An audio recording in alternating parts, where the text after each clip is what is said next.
Prince William has broken his silence on his father's cancer diagnosis, and Harry is already making his way back to California after a 45-minute meeting with the King. For a deep dive into the royal news, we're joined by royal commentator Josh Rom, who's in London for us.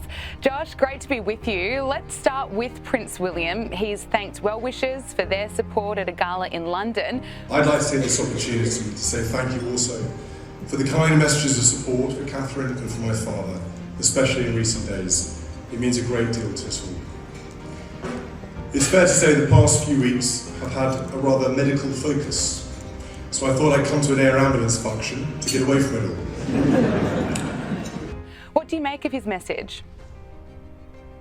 His message is fairly self-explanatory. We see him saying pretty much what we expect to see him saying. He didn't really elaborate on that much. He thanked the public for their support. I mean, the event that he was at tonight is a very glitzy event. He was joined by Top Gun Maverick actor Tom Cruise there. I mean, Prince William even made a joke about the air ambulance, saying that he hopes that Tom Cruise doesn't borrow them for the next Top Gun movie, whenever that will be, or the next Mission Impossible movie. So I think it's great to see Prince William back in action, back what he does best. He's got quite the burden to pick up. Him and Queen Camilla will be taking on some of the extra duties now that His Majesty is out of action for the foreseeable future. It was great to see Prince William back, but again, details around the exact conditioning around His Majesty the King and also his wife, Princess Catherine as well, remain scant. Of course, she's still recovering from that abdominal surgery that she had, that serious operation where she stayed in the hospital for 2 weeks. So this is the first time we're seeing William back on the front lines of royal duty, back where he belongs, back doing what he does best, keeping calm, carrying on, addressing the issue while simultaneously not saying too much. It's admiring to see him carry on with his royal duties while he's got his father's cancer diagnosis. As you mentioned, Princess Kate has been in hospital with health issues as well. So to see him in good spirits with Tom Cruise is something to be proud of, I think. Let's look at Harry. He's already on his way back to California, and he met with the King for just 45 minutes. Yes, he actually did. It was he actually met with the King for even less than 45 minutes. It's been reported by some outlets that the meeting actually only lasted 30 minutes. It was very much a flying visit. His Majesty the King straight back on the way to Sandringham yesterday. Of course, yesterday was the anniversary of the death of King George VI. And it was royal tradition. Usually Her late Majesty Queen Elizabeth would spend a day in Sandringham on her own, quietly reflecting on her father's death, remembering her father quietly. So His Majesty the King carrying on that tradition. I think that was the real emphasis of the events yesterday.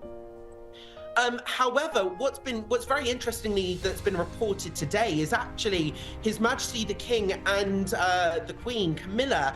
It's been reported that they actually delayed their helicopter flight to Sandringham for an hour just so His Majesty can meet his son Harry. Now, of course, people would be saying, well, this isn't a big meeting. There's not really signs of a reconciliation. And whilst I don't think there are any immediate signs of a reconciliation, I think this does point, in a positive way. The fact that Prince Harry was willing to effectively rush to be by his father's side for such a short period of time, and the fact that His Majesty was willing to delay whatever he's got going on, the trip back to Sandringham, just to see his son, who's been abroad, obviously in Montecito. I think that does say that there is a lot of love there that's still to be had. And also, I think the palace are very keen to emphasize that, okay, whilst His Majesty is not partaking in any public-facing duties, any events, any galas, any openings, any sort of factory visits, charity visits, he's still undertaking affairs of the state. He's still handling the paperwork that's involved. He's still going through the daily red boxes, and the palaces are even saying that he's still taking meetings. Now, it is entirely possible that His Majesty is taking meetings over video conference, over video call, like what Her late Majesty did during the pandemic.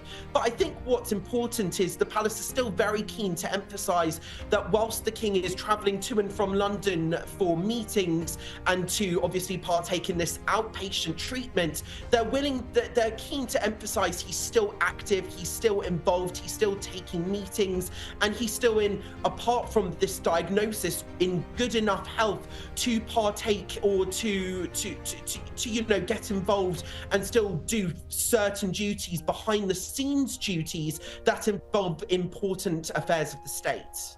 And it is interesting that you point out the effort that Harry and the King have made to meet with one another. But I have to ask you, Harry and William have not made the effort to catch up with one another. What does that tell you? Well, I mean, I think it tells you how busy, for a start, Prince William is. Prince William now that not just His Majesty the King, but his wife, Princess Catherine, Princess Kate, these are two of the most senior members of the royal family. Around the coronation, we were used to seeing these images of a slimmed down, stripped back monarchy, and emphasizing that the foursome, that is the King, the Queen, Princess Kate and Prince William, are the new senior royal foursome that are going to be the face of the monarchy, of course supported by Princess Anne, the Duke and Duchess of Edinburgh as well. However, we've seen Princess Kate, she won't be on the front lines of royal duties till Easter at the earliest. So we've got two of the most senior members of the royal family out of action, and Her Majesty the Queen and Prince William are having to fill in those royal duties to carry the burden of those royal duties, meaning a full enough schedule. And bearing in mind, Prince William, aside from royal duties, is still caring for his wife and also caring for their 3 children too. So this is almost the ultimate test for Prince William. So I'm actually not that surprised that he couldn't find the time to meet Prince Harry, due to the fact that he's, 1, looking after his family, and 2, picking up, all these extra royal duties too. So, and this was very clearly a flying visit for Harry. He himself is clearly, whatever schedule he's on a tight schedule. This was only a flying visit. He was only in the country for, I believe, 26 hours. He only saw his ill father for 30 of those, 45, depending on what media outlets are saying. So, I wouldn't think too far into it, but I think it does suggest the love is there with his father, despite the strained relationship in recent months. However, with his brother Prince William, there is still a long way to go. Indeed, it certainly appears that way, but great to get your insights. Look, just finally, how are people in England reacting to all of the royal family news? If he's doing this as a king, as a leader, I think it will lead to, more people getting checked. It's definitely good that they're being more transparent. I think it's kind of bringing the monarchy into a new age.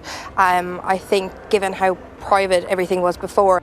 I think there is kind of shock. I mean, listen, whenever you hear the C word, cancer, it's always a shock, whoever you are.